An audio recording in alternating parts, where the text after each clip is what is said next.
Hi hello అండి, అందరూ ఎలా ఉన్నారు? ఈరోజు ఈ వీడియోలో నేను వెలక్కాయ పచ్చడి ఎలా చేసుకోవాలో చూపిస్తానండి. ఇక్కడ నేను 2 కాయలు తీసుకున్నానండి. కాయలు పగలగొట్టి అందులో ఉన్న గుజ్జంతా సెపరేట్ చేసి పెట్టుకోవాలండి. పచ్చడికి కావాల్సిన పోపు దినుసులు కూడా తీసి పెట్టుకోవాలి.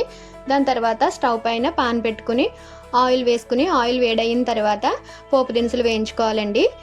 2 స్పూన్లు ధనియాలు, 1 స్పూన్ జీలకర్ర, 3 స్పూన్లు నువ్వులు వేసి వేయించుకోవాలండి. ఈ పచ్చడిలో నువ్వులు ఎక్కువ వేసుకోవడం వల్ల పచ్చడి కమ్మగా బాగుంటుందండి.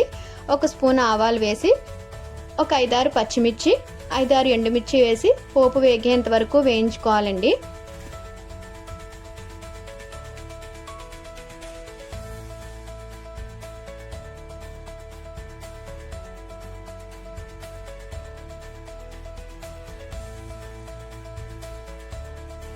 పోపు వేగిపోయింది కదండి. ఇప్పుడు ఒక బౌల్లోకి తీసి పెట్టుకున్న వెలక్కాయ ముద్దను వేసి ఒక 10 నిమిషాలు వేయించుకోవాలండి.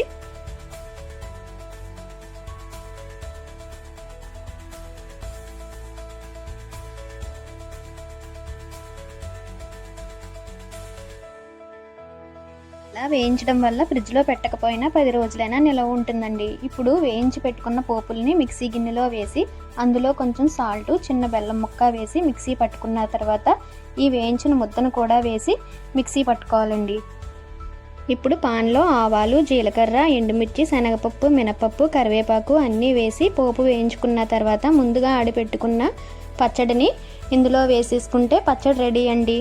ఇంతేనండి, పుల్లగా కారంగా ఉండే వెలక్కాయ పచ్చడి రెడీ అండి. ఈ పచ్చడి వేడివేడి అన్నంలో నెయ్యి వేసుకుని తింటే ఎంత బాగుంటుందో అండి. ఒకసారి మీరు కూడా ట్రై చేసి చూడండి. ఇలా ఆయిల్ వదిలేంత వరకు పచ్చడిని అలా కాసేపు ఉంచుకుంటే పచ్చడి కమ్మనైన పచ్చడి రెడీ అండి. చాలా బాగుంటుంది. అందరూ ఒకసారి ట్రై చేసి చూడండి.